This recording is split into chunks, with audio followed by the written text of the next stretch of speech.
खुलुमबाय लोगोफोर, बयखौबो बड' एसएम आपडेटआव बरायबाय। दिनै नोंथांमोननि सेराव गोनांथार बर' रादाबखौ फिन लाबोबावबाय। अन्नानै भिडिअखौ जोबजासे फारियै नायलांदो। गिबि रादाबाव दं बर'नि मुंदांखा फावखुंग्रि लोगोसे इउटुबार गेमस्रि दैमारिनि फेक एकाउन्ट खुलिना गुबुन गुबुन इउटुब भिडिअ निउसफ्राव आरजाथावै आरो गाज्रि राव बाहायनायखौ नुनो मोन्दों। गोबाङानो गेमस्रि दैमारि साननो हागौ, नाथाय बियो गुबै गेमस्रि दैमारि नङा।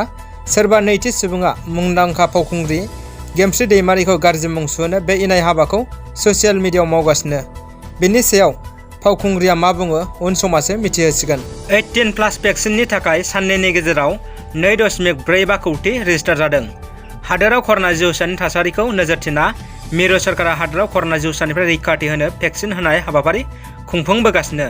बे समावनो मिरु सरकारा 18 बोसोर बैसोनिफ्राय 44 बोसोर बैसोनि सुबुंफोरखौबो कर'ना भेक्सिन होनो एप्रिल दाननि 22 खालार अदेबानि बुधबारनिफ्राय रेजिस्टार खालामनाया जागायदोंमोन। मिरु सरकारा फोरमायनाय बायदिब्ला फैगौ मे दाननि 1 खालारनिफ्राय 18 बोसोर बैसोनि सानि सुबुंफोरा कर'ना भेक्सिन लाजानो हासिगोन। मख'थावना दि क'विन आरो आरायग' सेतु एपनि गेजेरजों कभिड भेक्सिननि थाखाय रेजिस्टार खालामनो हानायनि सुबिदा खालामना होदों। 28 एप्रिल खालारनिफ्राय रेजिस्टार खालामनो जागायना होनायनि उनाव थामहिनबा साननैनि गेजेरावनो 2.43 कौटि रेजिस्टार जादों होननानै मिन्थिनो हानाय जादों। पलिअनि टिका होनायनि 24 घन्टानि उनावनो जिउ गोमाबाय सासे 5 दाननि गथ'साया। बे दुखुनांथाव जाथाया धुबरी जिल्लानि सापराव जादों होनना मिथिनो मोन्दों। जाथायनि उनाव दुखुजों गथ'सानि बिमा जुम्मा दासआ बिखा सौहै गाबदों। बुधबारखालि सापरनि सैतपुरनि सनजित दास आरो जुम्मा दासनि 5 दाननि खुदियाखौ सापर FRUआव 5 दानाव होनो गोनां टिकाखौ होनो थाखाय लाङो। सिगांनिफ्रायनो लोमजानाय गोबानायाव गोग्लैना थानाय गथ'खौ टिका होनो हागोन ना हाया होननानै सोंथि खालामनायाव होनो हागोन होननानै बुंथियो नार्सआ। बिनि उनावनो खुदियाखौ नार्सआ टिका होनानै न'सिम दैथायहरो। नाथाय न'आव सौफैनायनि उननिफ्रायनो खुदियाया बेरामाव गोग्लैनायाव फिन फाहामसालियाव लांनाय जायोब्लाबो खुदियाया जोबथाहांबोबाय होननानै फोरमायनाय जायो। बे जाथायनि उनाव फाहामसालियाव मावनाय नार्स साब्रैया खायदा खालामनानै टिका होनायनि कार्डखौ दोनखोमाना लाखिनो नाजादोंमोन होनना मिथिनो मोन्दों। मख'जाथावदि खामानि मावबाय थानाय नार्स साब्रैनि गोरोन्थिनि थाखायनो खुदियाया अबथिरायै जिउ गोमानो गोनां जानायाव ओनसोलनाङैनो साननाय सोमजिहोदों। गुवाहाटी फानबाजाराव थानाय महेन्द्र मोहन चौधुरी फाहामसालियाव दिनै सावस्रि बिफाननि मन्थ्रि हिमन्त बिश्व शर्माया बेखेवो रायजोनि 17थि अक्सिजेन प्लान्टखौ। मिथिनो मोननाय बायदिब्ला बे अक्सिजेन प्लान्टनि गेजेरजों सानफ्रामबो 0.9 मेट्रिक टन अक्सिजेन दिहुननो हागोन। 0.9 मेट्रिक टन अक्सिजेनजों सानफ्रामबो 100 जाम्बो सिलिन्डार सोनो हागोन। मख'जाथावदि 2 एप्रिलनि सानखालि डिब्रुगड़ जिल्लायाव मोननै गोदान अक्सिजेन प्लान्ट बेखेवनानै होयो। बिनि सिगां रायजोआव मोन 8 अक्सिजेन प्लान्ट दंमोन आरो दिनैनिखौ लानानै रायजोआव गासै मोन 10 अक्सिजेन प्लान्ट जाबाय। लोगोसे सावस्रि मन्थ्रि बिथाङा फोरमायनाय बायदिब्ला फैगौ 48 एबा 72 घन्टानि गेजेराव सिलचराव आरो मोननै गोदान अक्सिजेन प्लान्ट बेखेवनायनि फारसे दावगादों। बिनि जाउनाव रायजोआव गासै अक्सिजेन प्लान्टनि अनजिमाया मोन 13 जागोन होनना फोरमायथिदों।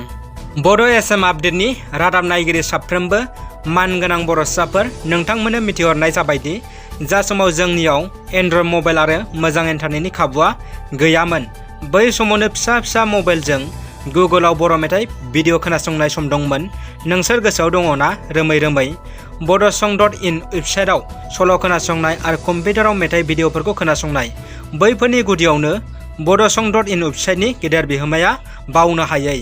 बेसेबा बोसोर हारि सिबिनाय, मेथाइ मुलुगाव बर' हारिखौ बिहोमा होनाय बे मुंदांखा बड'सं.इन वेबसाइटआ माखासे रांखान्थियारि आंखालाव बन्द जाथ'ना दंमोन। दिनै फिन बे बड'सं.इन वेबसाइटआ गोदान मिजिङै नोंथांमोननि सेराव नुजाफैबाय। बे गोजोनथाव बाथ्राखौ वेबसाइटनि बिगोमा सामलायगिरि बिद्या नार्जारिया जोंनिसिम फोरमायहरदों। बयबो बेवहाय बर'नि गोजाम गोदान मेथाइखौ मोननो हागोन। गुगोलाव बड'सं.इन लिरना सार्च खालामना डाउनलड खालामनो हागोन। बे भिडिअनि डिसक्रिपसनावबो लिंकआ थागोन। नोंथांमोना सापर्ट होबानो जाबाय लोगोफोर, बेखौनो नोंथांमोननिसिम गुरै खावलायहरनाय जाबाय। भारतनि माहारियारि खौरां बिजों आज तक टिभि निउज चेनेलनि मुंदांखा जार्नालिस्ट एंकर रहित साधनाया हरखाबै बे बुहुमनिफ्राय बिदाय लालांबाय। बिथाङा कर'ना भाइरास गाग्लोबनायनि जाहोनाव रुंसारि जानो गोनां जाबाय होनना मिथिनो मोननाय जादों। बिथांनि हरखाब रुंसारि जानाया भारतनि खौरां बिजोंनि थाखाय दुखुनि सान आरो हाजासे खहा जाबाय। बिथां रहित साधनानि जिउमाया सोरगोआव आलो गोजोन जायगा मोननो हाथों आरज गाबबाय। दानिया फैदो जोबथा खौराङाव। आसाम राइफल्सनि खाथियाव आलफा उदांनि सानै सोद्रोमाया गावखौनो गथायबाय। नागालेन्डनि मन' जिल्लानि सालांसुआव आसाम राइफल्सनि खाथियाव सानै आलफा उदांनि सोद्रोमाया गावखौनो गथायना होयो।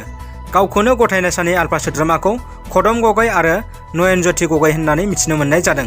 मख'जाथावदि खदम गगैनि न'आ गलाघाट आरो नयनज्योति गगैनि न'आ बाक्सायाव होननानै मिथिहोनाय जादों।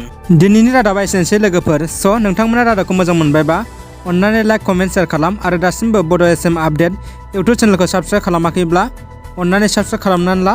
उननि समाव गोदान बर' रादाब मोनगोन। गोजोन्थों।